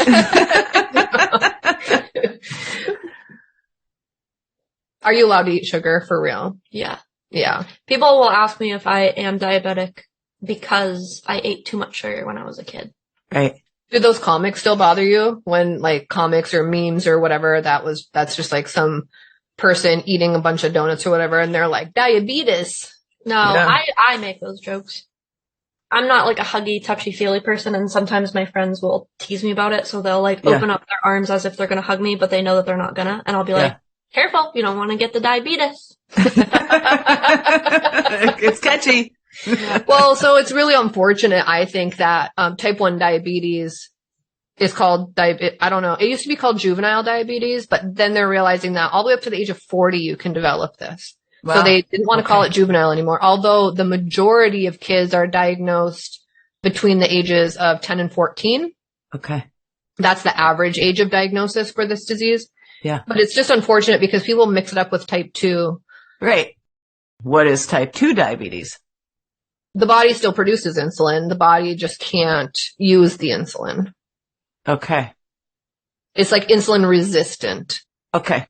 Usually, and not always, but usually from a poor diet, obesity, some genetic component that makes you a little bit more predispositioned. Although the argument there is, well, is the genetic portion of that learned behavior through diet and lack of exercise in certain cultures. Because just like type 1 diabetes is more prone in Finnish and Swedish and definitely white people, Caucasians are more prone to get type 1 diabetes, where Latino, so any like Hispanic or Black people are more prone to type 2 diabetes. Okay. So, and certain other illnesses, right? Like sickle cell, different things. So different portions of the population are more prone to certain diseases. I don't know the whole, everything behind all of that. I just know that it is, you know, and type 2, you can do stuff to reverse it. Now, if you let it go too long and it goes through you for too long and you cause other damage or whatever, there is a point of no return. And now you're going on insulin. Right. But if you get you're pre-type 2 or you are just newly diagnosed as type 2, you can make radical shifts in your life to change that. And that used to really upset Anna when she was young. You remember? And he had such a good attitude about it. But you remember Frat Aho? I loved him. Yeah. And Anna was probably in her first year of diagnosis, and he had come up to New Hampshire to visit. We were at some church thing. He was doing some music, I'm sure, or something like that. And we were all standing outside, and he came up to Anna and he said, "Oh, I heard that you got the diabetes," like kind of joking like that or whatever. And Anna's like, "Well, I heard you have it too." And he said, "I do." And she said, "What do you have, type 1 or type 2? And she's like 12 years old, right? Yeah. She goes, "What do you have, type 1 or type 2? And he says, "I have type 2. And she goes, "Well, then why don't you change it?" Yeah. And I was like standing there going, oh, but Frat has such a good sense of humor. He just kind of like threw his head back and laughed about it. Yeah. Yeah. So I get why people don't change behaviors, because behaviors are hard to change. Yeah. I still feel that way. Yeah. You still feel like if you've got type 2, you should do something about it because you can? Yeah. Yeah. Yeah. I understand that the easier said than done or whatever. Yes. Yeah. I don't know it. Like, I guess I don't have a choice, so it's irritating for someone to be told, like, hey, this thing might happen, you can do X, Y, and Z to change it. And then, in my perspective, if they don't, they're kind of like, nah, it's not that bad, I'll do the shots, I'll do whatever. I wonder if that's people feel the same way towards you, that you won't eat cinnamon. Maybe. How dumb that she won't just fix it. And she could fix it, and she doesn't choose to. Yeah. Oh boy. Maybe I'll have to start saying I tried. Yeah. You ate a lot of cinnamon sugar toast when you were little. So. That stuff was good. I don't know. Yeah, it's a rough, bumpy ride, but I think there's hope. And I think that the diabetes community is doing a little bit of a better job at educating, even changing it from juvenile diabetes to type 1 diabetes to signify these are two totally separate things. The reason they're both called diabetes is because they're both an insulin issue. Right. Right? But like one is not producing insulin, the other one is resistant to insulin. So they almost really should have two different names, though. I thought that at the beginning for sure, that they definitely should, but we could just become medical professionals and advocate for, fight the power. Yeah. I don't know. I don't even run the 5K, so I don't know how motivated I'll be to fight the power. Because they always are having juvenile diabetes. It's funny. I was actually at a store, how when you're going to pay, they're like, would you like to round up and donate to, and this one was like, would you like to round up and donate to the juvenile diabetes research, whatever, because there's still the research center that calls themselves that. And I was just like, no, I've already given enough money to this cause. Yeah, right. Because even with insurance, you're going to end up forking over some money. There's just no two ways around it. Yeah. Especially when your kid does stuff like leaves her pump on the back of the car, front of the car, and then drives off and drives over it. Oh. And it's not up for renewal yet, kind of like a phone. Yeah. So her dad and I had to drive. Thankfully, we live where we live. So we live like where most of the stuff is made. Yeah. So we were able to drive down to Billerica, Mass, which is like an hour or so away the next morning and pay cash out of pocket $500 and get one in hand. Yeah. But it wasn't a cheap lesson. Thing to do. No. Lesson. Those are lessons. Yeah. And now I can't do that because everything's attached to me. So. Yeah. Yeah. Now you just yard it out like on accident. Oh yeah. The door handles, the knobs in the kitchen. My arch nemesis. Do you wear your pump in the same place all the time? No. Okay, so can you walk us through that process a little bit? Yeah, Me, you can your use mom knows all about it. your hips, your stomach, or your arms. Okay. So because I wear 2 devices, I kind of try to do it like clockwise. Yeah. Because if you Okay. do wear one site in one place for too long, that you can lose that specific site. Okay. And it won't absorb insulin there anymore. Yeah, it's almost like because you're doing this the one device is every 10 days, the other one's every 3 days. So if you're doing it too much in one spot over and over, you're creating scar tissue, and then the insulin literally can't get in. Mm-hmm. Yeah, so you have to be really careful actually about that, because us diabetics have like our favorite sites. And so it's easy to keep using that favorite site, but I have to be like, you don't want to lose it though, because it's your favorite, so you have to rotate. But yeah, it's annoying. Just even like jeans now. I hated jeans when I was young for sensory reasons, but now I hate them because they don't have like good pockets for pumps. So then you buy like workout leggings, but you have to buy specific ones with the pockets because the waistband is too thin. So if you put the pump on it, because it has like a clip case, it just folds it over, right? Because it's too heavy. Right. So it's all that kind of like. Yeah. Can we talk about your wedding dress? Oh my word. Yeah. So she found a wedding dress that she loved, and then my first thought was, how are you going to wear your pump? Yeah. She's like, shoot. Okay. Let's figure this out. So thankfully I have a good friend who is a brilliant seamstress, and she said, well, I'll help you work something out. So she ended up having to cut a little hole where the port and tubing could be threaded through. Yeah. So she knew already where she was going to be wearing stuff. Yep. Mm-hmm. And then she created, was it like a little loop that you could clip it onto on the back of the dress? Yep. And the back of the dress had some, like lightweight fabric that kind of went over it. It kind of, her dress looked like a statue of a Greek goddess, right? It was just like a slip dress with a little bit of whatever that came across the back. Sheer. Yep. Yeah, the sheer material. And so she added a little loop where she could clip the pump on the very back, in the small of her back. And then she got some more of that material and basically draped it a little bit heavier over that, so you still could see it a little bit if you were looking for it, but she added a little piece to it as well. That's the funny thing. It's like, we even had, one of my like attendants who was there a lot through one of my best friends, because here's something that we didn't touch on. When Anna first got diagnosed, there's some serious training, right? So they also, you carry around for the longest time. I don't know if you have one of these anymore, but you carry around a glucagon pen. Yeah. Do you have one? Yeah, I should. So a glucagon pen is like a survival thing. Right. So like an EpiPen. It's like an EpiPen. Yeah. Like if they go unconscious. Yeah. Because their blood sugar goes so low. Yeah. You just stab them with this thing and they get the whole thing. So of course, I want everyone to know this is how you help her count her carbs. Make sure she takes it. Make sure she checks her blood sugar. Make sure this is how you use the glucagon pen if she like goes unconscious or starts having a seizure or anything like that. Well, you start telling people this and they're like, I don't feel comfortable with her being here without you. Yeah. Even though she's 12. Right. So there was only 2 people in my life that were willing to be with her without me. Mm-hmm. And that was my friend Melissa and my sister-in-law Lois.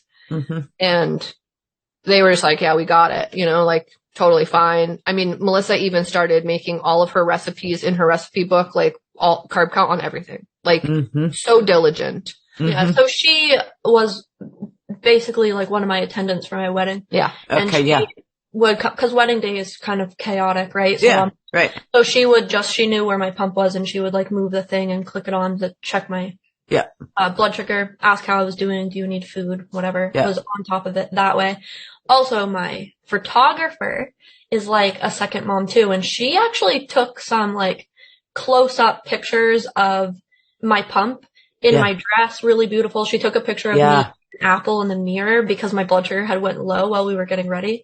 Yeah. And it is a huge part of me that I do not hide. Like, I know that some people have problems wearing DME, durable medical equipment, which would be the pump and the CGM. Yeah. Because people look. Yeah. What is that? Yeah. People ask too. Mm-hmm. Yeah. And I would rather people ask than people just stare. Yeah. But anyway, I don't hide it. And so I thought that it was really, really special that she took time to take those pictures. Make it beautiful. Yeah, because it did affect the day. Not necessarily in a negative way, but it affects everything. Right. It affects your entire life. Yeah. Yeah. Just the same thing for me knowing that Melissa was keeping a tab on it. I didn't want to think about it that day either, right? I had enough stuff I was thinking about, emotions I was going through. Mother of the bride. Yeah. So I didn't want to have to do that. Baby girl. It's special to have a friend who will shoulder some of that responsibility. And so I think that's huge for when kids get diagnosed, if they're close to you, like take the time to like educate yourself a little bit and be okay with it. Like, because the parent who is new to this as well, they're learning, they're forced to learn. They don't have a choice because they got to keep this kid alive and help this kid to learn how to keep themselves alive eventually and like learn along with them. A lot of times, endocrinologists will be fine with you bringing extra family members or a friend to training appointments, they call them, so that you can learn how things work. And I think it's really important to have at least a couple people in your life that are willing to say, you know what, I'm going to kind of learn this with you and be there for you. The husband and wife are just never going to go out of town without this kid for years now because nobody will have enough wherewithal knowledge they need to learn. You know what I mean? And I don't know. So I think that's, from a parent's perspective, that was huge for me. And most people were not willing to do it. Yeah. And I noticed too. Yeah. Like I knew I felt comfortable with Mel and comfortable with Lois. And I was really, really close with my Aunt Lois. Like for that reason. Yeah. We were with each other all the time. Yeah. But Lois also had a niece on the other side that had become diabetic who's best friends with her daughter.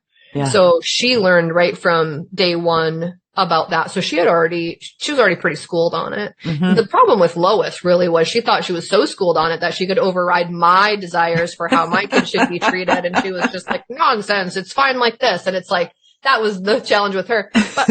But although I just kind of went, oh, okay, I'm sure it'll be fine. I have to let go of the reins a little bit.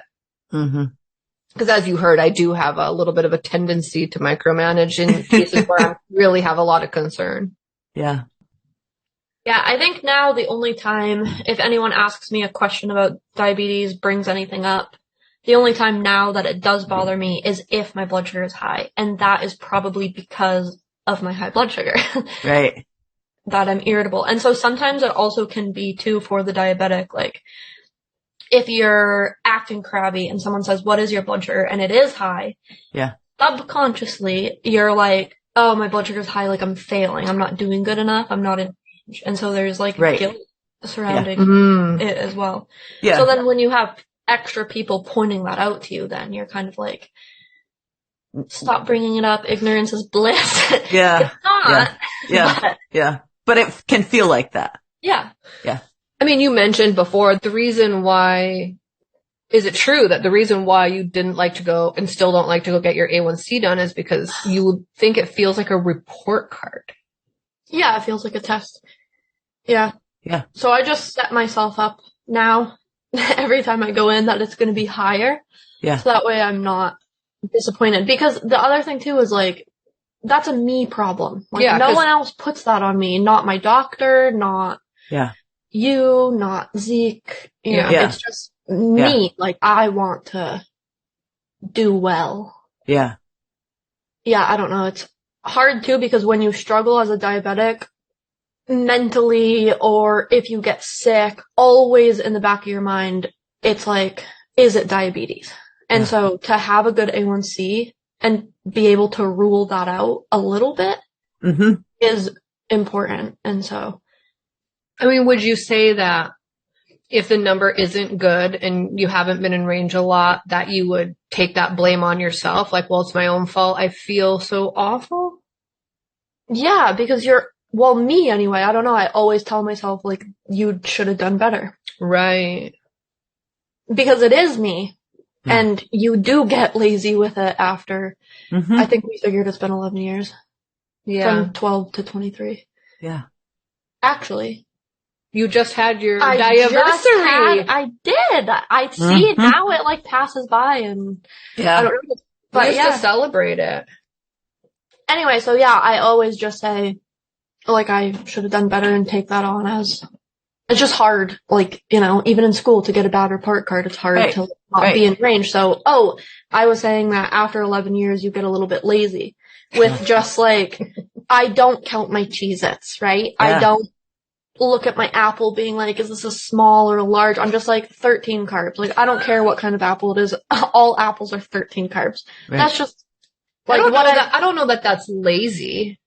I wouldn't call that lazy. But those are the things that I go off of. Like, if I do get my A1C tested and it is higher, in the back of my mind, I should have been putting in more effort. Yeah. I should have figured out that apple. Yeah. It's those types of things. And that also can drive a person mad. Yeah. Like literally crazy? Yeah. Or when your blood sugar's high and people will say, yeah. Why? You know, did you count your carbs right? And it's just like, I don't know. Am I going to start my period next week? Am I under more stress? It's not worth sometimes looking into the why. Yeah. It's just, it is high and we will correct it. What are we going to do? Yeah. Because it's so many factors involved. Yeah. So then these are to get into a type 1's brain as they've been in it for longer is so interesting because it's like, like beep, beep, beep. That's what the pump sounds like. Mm-hmm. And it has different tones and different vibrations for different numbers. Well, I don't speak pump. It has gone off one time and you were like, that sounded weird, didn't it? And I was like, yeah, my CGM needs to be changed. But anyway. There's a typical one I hear and that's usually beep, beep, beep. For a while I got PTSD every time my washing machine would make a beeping noise or the microwave would beep or anything would beep. I'd be like, oh, what's happening? Now I don't worry about it because it's not my problem. She deals with it completely independent of me. So the beeping doesn't trigger me anymore. I don't know if it does for her. Nah, it does not. Okay. Yeah. You know, so it's like, okay, my blood sugar's high. Has it been really good and all of a sudden it's high? It's like, oh shoot, I forgot to give insulin last time I ate. Right. Simple. But then it's like, if it's high and I'm giving myself insulin for all the carbs I'm eating and I haven't changed anything in my background insulin and everything seems normal and I've been high just day after day after day. And now I'm getting crabby about it because for one, I'm crabby when I'm high. Yeah. And now I have to sit down and figure out, like, am I changing my carb ratio? And am I doing that for all 3 settings or just one part of the day? So am I only trending high on this part of the day and I'm good on that part of the day? And when you look at the pump, it shows you like this graph of, here's your range. You want to be within this thing. And it shows you if you're below that or above that. And you want to try to stay in that. But some days she just like flips her pump over. And so no explanation needed. She flips her pump over and I see it and it just is this roller coaster. Well, that's not what you want to see. You know, you're never going to see a flat line, but you want to try to be as close to that middle line as possible. You don't want to see really highs and real lows. And that's the problem. Then it's like the diabetic starts treating for these highs. Like, I'm so sick of being high. I'm going to treat for this high. And all of a sudden, boom, they're low. Now it's like they're eating all this food and they're told eat 20 carbs, just only eat 20 carbs and wait 30 minutes and then see what your blood sugar is. Well, when a diabetic goes low, it's like they're ravenous. They have a really hard time stopping at 20 carbs. So now they just want to eat everything. But guess what that does? And now they're going to go really high again. So life hack for diabetics, you get 20 carbs and you eat that and then you eat all the cheese, all the eggs, all the meat. No because carbs. It feels like you're eating, but there's no carbs. Like you just need, it's so dumb, but you just become like this starved. Like hunger, it's so bad. Like hunger monster. Again, like the whole drunk thing. You wake up the next morning and there's like bottles and there's whatever. You like come back up from a low, and it's like wrappers and just it's so bad.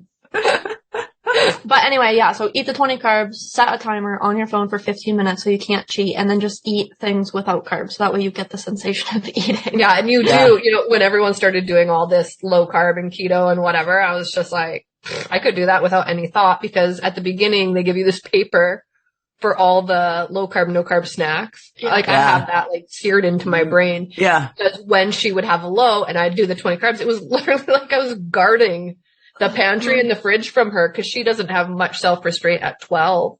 Yeah. And she's like crying that she's like, no, I need more food type of thing. And so I have to be like, here's some celery, here's some eggs, here's some. The feeling of a low blood sugar is like, starvation. It's so dire. Like your brain is like, please help me, please help me, please help me. And so you're just trying to like put down food. Yeah. I think with the whole like understanding keto and whatever too, that is, so now I don't get irritated at you, I get irritated at my husband. Woo, finally done with that chapter. And he walked into it with both eyes wide open. Imagine. He'll diet whatever back and forth here and there, and he did keto like a couple years ago. Actually, the year we got married. Yeah. So it's been like 3 years. And he was like so proud of himself for knowing like the carbs and doing whatever. And I tried with everything in me to just like push it down when he would like talk about this diet. And I didn't say anything and I didn't say anything. And he kept bringing stuff to me and being like, do you know how many carbs is in this? And I'm trying to like be supportive. So I'm just like, how many? And finally one day I just freaked out and I was like, do I know how many carbs is in that? Like, do you know how long I've been doing this? Like maybe it's not a diet. And so for me, I think maybe that's when I get triggered now is like when people are dieting, because it is that lots of diabetics, especially females, will end up with eating disorders.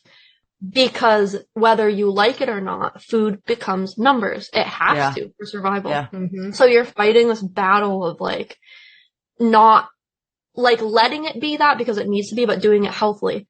With a eating disorder, you're trying to train yourself to not do that. That food is just food and you don't count calories or you don't count, whatever your brain is trying to make you count. But for me, I have to, like, it's a survival thing for me. So you have to learn how to do that healthily. So then when Zeke, for example, was doing the keto and he starts talking about carbs, it's a little bit like, because it's a diet reason, I can't have that because it's a constant, like I'm counting carbs only so that way I can take insulin, not because I'm restricting myself. Right. And so it's very common in female diabetics to get eating disorders. And a lot of them will actually, like, there's a term for it, maybe you know it, but diarrhea. Yeah. They'll stop taking insulin because if you run high, if your blood sugars run high, you lose weight. Well, think about it. So this is the problem with, when you're a type 1 diabetic, and I've thought about a lot of this stuff too, and people are doing keto. Keto's everywhere right now. People are trying to put themselves into, ketosis because when you do, your body starts to use the fat storage to fuel itself. And so you're losing fat. So you can slim down. Well, for a diabetic, if they go too high, so they are in ketosis, but it's really dangerous. And a lot of female type 1s have died this way. They let their blood sugar run high, but instead of going into ketosis like a normal person, they go into ketoacidosis. So it's a totally different thing where it starts shutting down organs, right? Like where with me having a normal pancreas, all I'm shutting down is the insulin spikes in my body and forcing my body to use its fat. Well, a diabetic's body doesn't work that way. So they'll die. But when their blood sugar, think about it, when at her diagnosis, because her blood sugars had been high for so long, she was, I think, 82 pounds. I'm going to ask for my records because I'm actually curious. Yeah. We'll get to the bottom of this, I'm sure. I have to be right. I'm going to put $5 on this one now. Whoever's closest. I'm just curious. So am I, but why not that $5? Because You're not a gambling gal. Yes. Yes. Precisely. Right. So that's why she was so thin. Her body literally couldn't. So she was going into ketoacidosis. When diabetics get sick, they can also go into this. Like if they get a virus, they get the flu, something like that. It's kind of dangerous for them. They have to be a lot more careful about checking if they're going into ketoacidosis. Because think about it. Like you get the flu, you're vomiting, you can't eat, all of this. Well, what do you think that's going to do to a type 1's sugar numbers? Well, it's bad. So same thing, like when I had her wisdom teeth pulled out and I was just like not going to mess around. I was like, pull out all 4 wisdoms and all 4 molars and prep for this, braces. And I wanted to do it all in one fell swoop because I was like, let's deal with these blood sugar problems just once and like not do this again because she won't be able to eat. I have to figure out how am I going to get her blood sugar up if it goes low, that kind of thing. Yeah.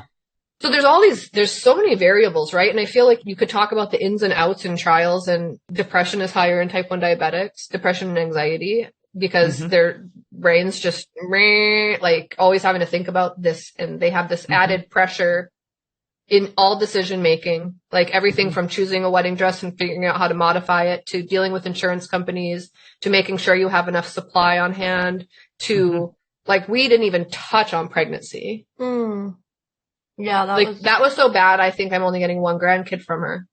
So tell us about that, Anna. I mean, how would you describe pregnancy in type 1? I mean, I've already talked about what would it be? The weight that I put on myself to like do as well as I can. And so then when you add another human being and it also affects them, and it's your baby who you have like the most love for, the amount of stress during that 8-9 months was unreal. I did end up preeclamptic as well, and the birth was in an emergency C-section, which doesn't happen to all pregnant diabetics, and I know that it might not happen again if I have another one, but it wasn't even necessarily the birth for me, it was the pregnancy. It was, I hated it. How often did you go to the endocrinologist during your pregnancy? Every month. Wow. Every month, and then every Tuesday and Thursday I had to upload my pump online and then have a phone call with my doctor about what we needed to change. I was using almost 4 times the amount of insulin that I do regularly. And the crazy thing to me is that the moment that he was born and he came out of me, I went back to normal. Yeah. My insulin levels dropped back to... She had to go back to the settings that her pump was at before she even got pregnant? They said within 15 minutes of delivering, you go back to your pre-pregnancy setting. So she went from, and it was a little scary because when you're thinking, oh, I'm using 40 units of insulin for this, and now I'm using 10. Like, it's hard to trust it. Yeah. So when my doctor told me that, my endocrinologist, I literally didn't believe him. Like, you're telling me within 15 minutes, just because of this life is coming out of me, that I'm gonna drop like that much, that I'm just gonna go back to normal? And he was like, well, I had to see it by myself before I believed it, but it is true. The human body is insane. Isn't that crazy? The things wild. that our bodies do, all the hormones and all the everything that's happening. And then you have that on top of it. So that's even... Yeah. So I think that's the hardest thing that it was for me, though, is, it affects me, but then it affected him too. When my blood sugar was How did it affect him? When my blood sugar was low. He was huge. He was a chubby. He was. And, it made for a really cute baby, but man, he was born 3 weeks early and he weighed 8 pounds, 7 ounces. So my doctor said if he was full term, he probably would have been close to 12. Yeah. And so then that's another thing, right? Like, I wasn't perfect my whole pregnancy because they would tell me all these things. If you eat sugar, it goes straight to him. He's going to gain the weight faster than a normal baby because of your blood sugars, all these different things. And like, looking back, I just wondered, did I take that as heavy as I should have? I don't think I did in the beginning. And so had I taken it more seriously in the beginning, would he not have been that big? Would I have not ended up preeclamptic? I don't think so. I don't, because like at the very beginning, the parts of the baby that are being built and the placenta, all the things that are happening, that's not where a lot of that sugar is causing that weight gain in the baby. Because like even for a normal person without a diabetic problem, eating that high levels of sugar is going to make for a fat baby. It's in all of us. And most of that's going to happen within the last trimester. It's not always happen. It's not in the first and second trimester. It's the third trimester. And by the time you had gotten to that point, your A1C was better than it had been in years. So she's sitting here kicking herself like, I could have done better. I should have been more perfect, taken it more seriously.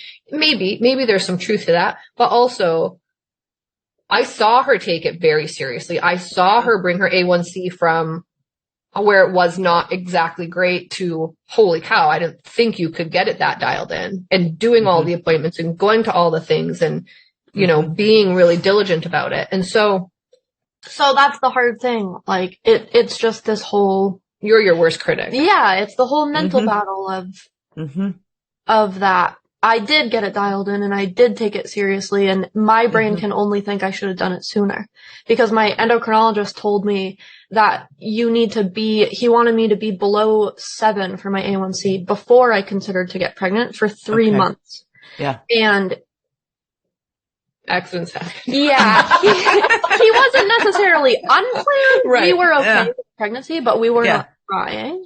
So when I found out I was pregnant, one of my first things is, that's another thing that you just kick yourself for. Like, I was running 4 500s and I kept thinking, like, what in the world? Like, my period must be coming soon. And I would correct. And it was almost as if the insulin didn't even touch my body. Like, it wasn't bringing it down. It wasn't doing whatever. Because you didn't know you were pregnant? Yeah, I didn't know I was pregnant. Oh. And by the grace of God, the day I found out, I actually had an appointment to get my A1C tested. And so the first person I ever told that I was pregnant was my endocrinologist. And I walked into that office and he was just like, how's things? What's new? And I was like, we have some stuff we've got to be figuring out 3 months ago. Yeah. Yeah. We got things to talk about. Yeah. So I'm so thankful that everything lined up the way that it did. And I did have that appointment that day. Cause I was freaking out when I found out that I was pregnant, and he was able to just be like, finding a good endocrinologist too is a huge thing, because they share some of that load with you. Like, having to figure out, you know, the trends, like they can do that for you. You can obviously train yourself and help them along the way and do it by yourself and whatever, but they do share the load with you. And so he was able to be like, it's fine. I've done this before. I can do it again. It's going to be okay. And so, yeah, I don't know, walking that with him. And do you remember when your pediatric endocrinologist told you it was time to move on? Yeah. I was so upset. I still love her. She was like exactly what I needed. Exactly the kind of doctor that I will never forget her. Me neither. And Cristiano and Dartmouth Hitchcock, if you're listening, we love you. She was a godsend. She was great. And so yeah, she was looking at Anna's chart one day and she was like, so you're going to be turning 18 and, you know, I'm a pediatric endocrinologist. And Anna started crying. She's like, are you firing me? She's like, I'm not just going to drop you. I mean, you can keep coming to me, but you might want to start thinking. And we were driving 2 hours. So of course I was motivated. I was like, you know what? Let's get you somewhere local now that you can see. You were also really good about making it fun too, though. We would go to the endocrinologist, get whatever, and then we would go out to eat. We always went to Moe's. Yeah. And so it was something, I'm little, right? I'm not driving. I'm not paying for gas. I'm not paying for the appointment. I'm not paying for the food. Yeah. But it was a way to. We always made a day of it. Yeah. It took a little bit of weight off the load of being like, oh, I'm going to get my A1C done. I used to try to just tell myself, we're just going out to eat at Moe's. Yeah. And I always did it during school so you could skip school too. Because she ended up going back into public. So she was in public school. Right after her diagnosis, she chose to go back, and I was like, are you crazy? Yeah. I did not want to let her go back there. But then I was like, the school has a nurse. So I met with the nurse and she was great. That was a trip too. The nurse was good. Yeah. But some of the teachers. Boy, when you're diagnosed for 11 years, there's a lot to talk about. Yeah. But I think for the sake of time and all of that, do you have any final questions or comments about anything? So I had a question about boy versus girl. Do you know how emotionally or the reactions, the processing of it, of a diagnosis, is it different for a boy or a girl? Have you talked to males? I have, but I want to know what you think. Have you heard anything? From my experiences, girls feel their emotions more. And so the guys that I'm familiar with will kind of just try to suppress it. They're more apt to try to hide it, to not talk about it. Young boys are also more prone to like reject the diagnosis and refuse the treatment? I think it's more of I feel like they take it on too almost as an embarrassment. Mm. Typically, boys are less conscientious about being diligent about their care. Mm-hmm. Girls are more apt to be on top of their care, and there's exceptions, of course, on both sides. But in general, that's the consensus. Mm-hmm. And the reason why it's really important to try to convince a boy, and a girl early on in the diagnosis to take really good care of themselves is because I would say stuff like your future self will thank you. Do you remember me saying that? You might not care right now, but at some point in your life, you will care. And there's some damage that can be done if there's a lack of care that will not be reversed, and your future self will thank you. So even though you don't care, do the right thing because it's the right thing. And then when you get older, you won't have all these other health, because it's bad enough dealing with type 1 diabetes long term, like for your whole life, it's never going away. Well, what's even worse is not caring for yourself early on in your diagnosis and like creating that as your habit and then following that through and realizing you're going to have a lot of issues. So do you want to have diabetes and then also have heart issues? What are the eye issues? Vascular issues, losing limbs. You can lose fingers and toes. You can go blind, and and it doesn't take decades and decades. Yeah, I know a guy with diabetes that is only a couple years younger than me, and he's almost fully blind. He refused to take care of it, and he was drinking and not caring for himself, not taking insulin, and he's still just not learning. He doesn't care. Yeah, so. It's like he has a death wish. So I think that's where the depression for him kind of just took over. Yeah.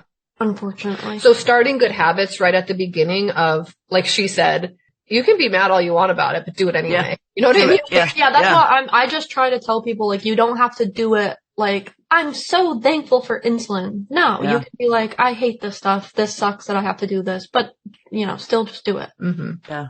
In 11 years, so far, like, Anna hasn't seen any extra medical issues that have popped up from it. Because they do yearly screenings as well, if you go for thyroid. Because type 1 diabetics have a higher chance of developing a secondary autoimmune disease. This is kind of some of the depressing stuff you'll get into if you start doing a deep dive on this. And so they do screen for certain ones that they're more prone to get. And that's not necessarily, if you get it, it's not necessarily you did something wrong and now you have this. It's like you do the best you can because what's the alternative?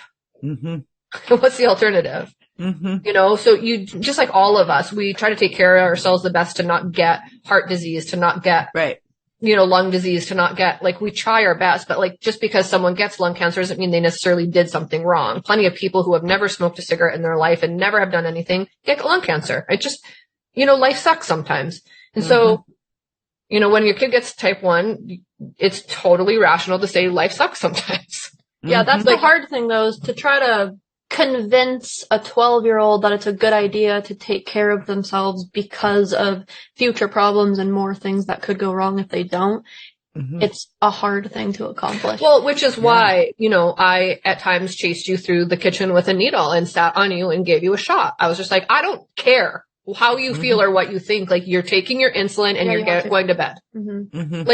Because I will not, under my watch, I will not allow this to go untreated. So I was your conscience for you until you could develop one. Like, I was your care for you until you could develop your own care. And that's the hard part of it. And it wasn't like that every day. She had plenty of times where she did really good, but they get, like she said, lazy. I don't know if that's the right word, but they get tired. Yeah. Well, it's wearying. They get tired. And so they get tired and say, just like the rest of us, I'm tired of this diet and I'm not going to do it anymore. And it's then like a little resentful. So you're going to be like, I'm just not going to do it. I put myself in the hospital doing that one time. One day I woke up and I was like, you know what? I don't have diabetes anymore. Took off my pump, went about my day. I actually worked at a hospital and my boss was like, hey, you don't look so good. And I was just like, really? I feel fine. I tried to pull it off. Well, I didn't know if you're a diabetic and you go to the ER, they just have to check your blood sugar. It's like part of the protocol. So then they're like, we're going to need your mom and dad's phone number. And I was like, oh boy. Anyway, yeah, my blood sugar was high and Yeah. We had our moments, put it that way. I'm so glad we're 11 years in now because it was a bumpy road some of those days. Yeah. A lot of great days, some super horrible days. Yeah. And it still is that way for me. Isn't that life though? Yeah. Just dealing with the insurance and whatever. But again, same thing. Like, I'm just going to call those insurance people and be nice to them because they'll help you more. So I'm still nice to them. But in the back of my head, I always just allow myself to be like, making these phone calls, it sucks. And yeah, but I have to do it, so I'll do it. I'm not happy about it, but you still just get on and the world keeps spinning. So that's the challenge at the moment. Mm-hmm. That's when you start being like, I really appreciate my mom. Thanks, by the way. You're welcome. Since you're digging so hard for it, I'm just kidding. Don't you worry, I pat my own self on the back. So yeah, thanks for being open and willing to chat and talk. I think some people have maybe a little bit more of a inside scoop on how it feels to be a parent and a child and a grown adult. And I think we covered a few decades of trauma. Yeah. But there's hope in it too. Yes. Yeah, it gets better. Yeah. And then it gets worse, but it always gets better. Yeah.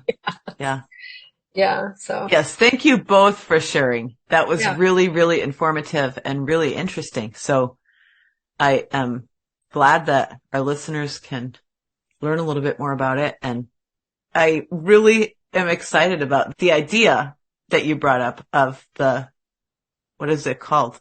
The pancreas. Oh, the bionic pancreas. Bionic. That's it. Yeah. The closed loop system. And the funniest thing about that is the first time we went to talk about pumps and my husband came with and his brain works differently. And right away he said, well, if they have this and they have this, then why haven't they gotten them? Cause he's a computer guy. Why haven't they basically enmeshed these things so they work together? And she said, well, that's what we would call a closed loop system. And we're decades away from even being hopeful about that. And he was like, I feel like I could go home and rig that up in my basement right now. I don't know what the problem is. I'm like, well, the problem is FDA, right? The problem is insulin and, micro doses and things like that. But I suppose, but I understand what he's saying. Like, this is such a big deal. Why can we not give this, have this available? And I'm still hopeful that we will have it available. This one over here sitting next to me probably won't want it because she'll be like, change. I'm so fine with my pump. I know how it works. I don't want change. Yeah. I'll try to push it on her if the insurance will pay for it. But as long as you make the phone calls, I'm game. Sit on hold forever. Yeah. Do you have any closing thoughts, Anna? Any encouragement for any diabetics that might be listening? I think I've said all I have to say. Okay, perfect. If anybody wants to give us comments or feedback, ask questions, I'm sure Anna and Stacey would be willing to answer questions if you email us at whosegirlareyou@gmail.com. And that is WHOSE, whosegirlareyou@gmail.com. Please, we'd love your feedback. Give us a review. Tell your friends. And we'll talk to you next week. I would actually, on the heels of that, I absolutely am always willing to talk to a parent who is just in the beginning throes of it and just needs a listening ear, because I know what it's like to go through it. And I've had people that I've was able to talk to, and I have been the person that someone has been able to talk to. And unfortunately, we keep hearing about more and more type 1 diagnosis, and it breaks my heart every time because I know their life will never be as easy as it was before that. So I'm always willing to reach out and talk. And Anna's always honestly she's had someone reach out to her that was a little bit more older in age than her. Remember her? She reached out to you when she found out about your diagnosis and brought you hiking and talked to you and kind of encouraged, like, hey, I've been there. I know what that's like. And Anna's always been willing to be that person for someone too. And we actually had a full circle moment. She just had a baby. And so I had Talon before she had her baby. So now she was coming to me, asking me nice. pregnancy and diabetes. Yeah. But I'm always here too. And unfortunately we can't take it away from each other, but we can walk the walk with each other. Yeah. Support. Yep. So absolutely. We'd love to hear from you. So thank you both for being willing to do that. That's wonderful. Welcome.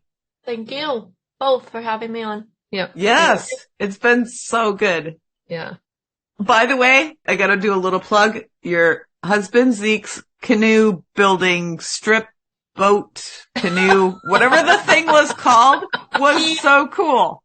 Yeah, he does everything, and he's talented with everything. So Yeah, that was so cool. So I will put a link to his YouTube video in our show notes. Nice. He built this boat okay. from pieces of pine that he cut into strips. It was so cool.